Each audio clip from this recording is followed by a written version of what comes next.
बड़ी खबर सृष्टि आ रही है, शाम 5 बजे तक तिहाड़ जेल से बाहर आ सकते हैं अरविंद केजरीवाल। गेट नंबर 4 से उम्मीद यह है कि दिल्ली के मुख्यमंत्री अरविंद केजरीवाल 177 दिन जेल में काटने के बाद बाहर निकलेंगे। हालांकि अंतरिम जमानत एक बार उन्हें मिल चुकी है चुनाव प्रचार के लिए, लेकिन शाम 5 बजे जेल से बाहर अरविंद केजरीवाल आ सकते हैं। और हिमांशु, कहा जा रहा है कि पंजाब के मुख्यमंत्री भगवंत मान समेत आम आदमी पार्टी के कई बड़े नेता उस समय वहां प्रतीक्षा कर रहे होंगे। क्या जानकारी है आपके पास हिमांशु?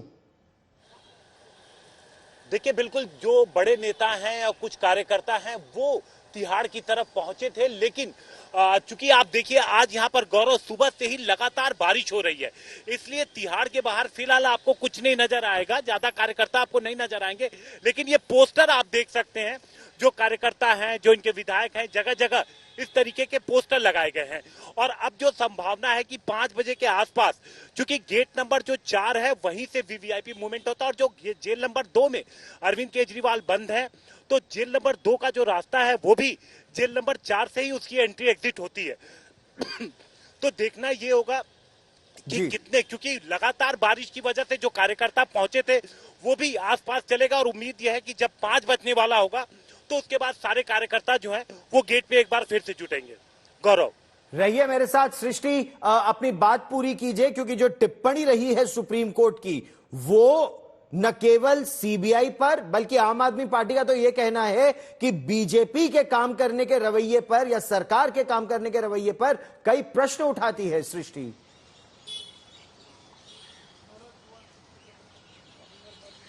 जी बिल्कुल, 2 जजेस की बेंच ने आज अपना निर्णय इस अरविंद केजरीवाल के मामले में सुनाया था। बेल के मामले में तो दोनों की एक ही राय थी कि बेल अरविंद केजरीवाल को सीबीआई के मामले में मिलनी चाहिए, लेकिन जो उनके अरेस्ट की वैधता का सवाल था उस पे हमने देखा कि दोनों जो जजेस हैं उनका अलग अलग ओपिनियन था। जस्टिस सूर्यकांत ने कहा कि कोई भी प्रोसीजर का अगर हम देखें तो सीबीआई ने जो प्रोसीजर रिक्वायर्ड होता है वो पूरी तरीके से, जो कानून सीआरपीसी कहता है कि किस तरीके से अरेस्ट होती है, क्या प्रोसेस फॉलो करना चाहिए, वो पूरी तरीके से फॉलो किया था। क्योंकि इस मामले में जो अरविंद केजरीवाल है ऑलरेडी किसी और मैटर में कस्टडी में, ईडी वाले मैटर में कस्टडी में थे, तो जो भी प्रक्रिया सीबीआई को फॉलो करनी थी उन्हें अरेस्ट करने के लिए, वो पूरी तरीके से फॉलो की गई थी। लेकिन जस्टिस उज्जवल भुया का कहना कुछ और था। उन्होंने सीबीआई की इन्वेस्टिगेशन पे इस मामले में बिल्कुल सवाल उठाया है, टाइमिंग पे प्रश्न खड़ा किया है और कहा है कि 22 महीने क्यों लगाए उन्होंने अरविंद केजरीवाल को अरेस्ट करने में, इतने टाइम से इन्वेस्टिगेशन चल रही थी,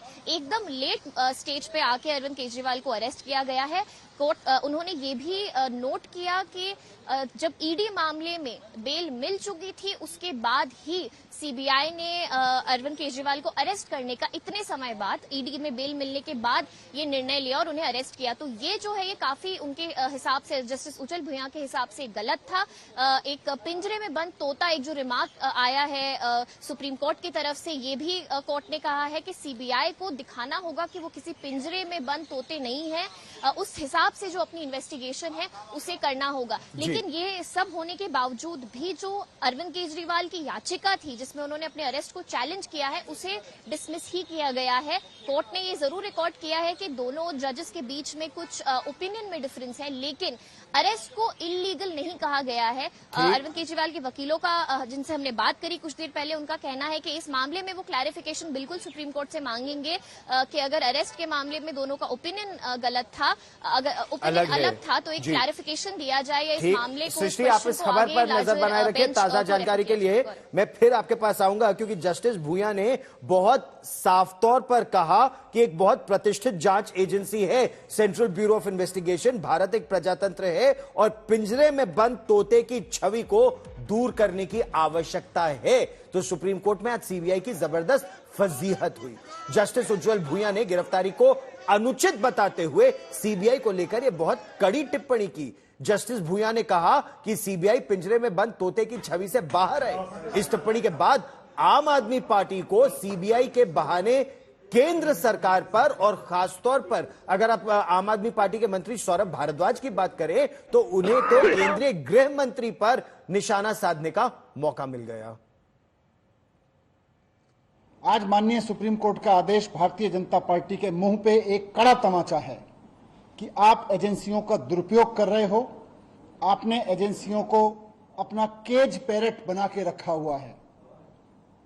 ऑनरेबल सुप्रीम कोर्ट ने बहुत साफ शब्दों में कहा कि सीबीआई केज पैरेट की तरह से काम कर रही है। आज फिर से एक बार सुप्रीम कोर्ट ने यह कहा कि सीबीआई सरकार का तोता है। तोता मैना, ईडी, सीबीआई, इनका इस्तेमाल करके आप बाबा साहब के संविधान को खत्म नहीं कर सकते। इनका इस्तेमाल करके आप लोकतंत्र की हत्या नहीं कर सकते। इनका इस्तेमाल करके आप दिल्ली की चुनी हुई सरकार को खत्म नहीं कर सकते। अरविंद केजरीवाल की ईमानदारी और उनकी लोकप्रियता को खत्म नहीं कर सकते। या सुप्रीम कोर्ट के फैसले से साबित हुआ। सुप्रीम कोर्ट ने बड़े कैटेगोरिक तरीके से कहा है कि सीबीआई जो है एक पिंजड़े में बंद तोते के जैसे बिहेव कर रहा है। किसी एक फंडामेंटल इंस्टीट्यूशंस के बारे में ऐसे ऑब्जर्वेशन बहुत गहरी बात है, गहरा विषय है। इस पर पूरे देश को और बाकी की व्यवस्थाओं को, संस्थाओं को पॉन्डर करना चाहिए कि इसको एड्रेस कैसे करें। हालांकि बीजेपी सांसद बांसुरी स्वराज ने जस्टिस सूर्यकांत की टिप्पणियों के हवाले से कहा कि जमानत के आदेश में उन्होंने सीबीआई की ओर से की गई अरविंद केजरीवाल की गिरफ्तारी को सही ठहराया। इस देश की कचहरियों ने यह पाया है कि माननीय मुख्यमंत्री अरविंद केजरीवाल की अरेस्ट लीगल है। ट्रायल कोर्ट, हाई कोर्ट और सुप्रीम कोर्ट ने पहले ईडी के केस में भी यह पाया था और पुनः आज सीबीआई के केस में भी उन्होंने पाया है। और मैं कोट करती हूं पैराग्राफ 36 से, the appellants arrest does not suffer with any procedural infirmity, यानी उनकी अरेस्ट लीगल हुए।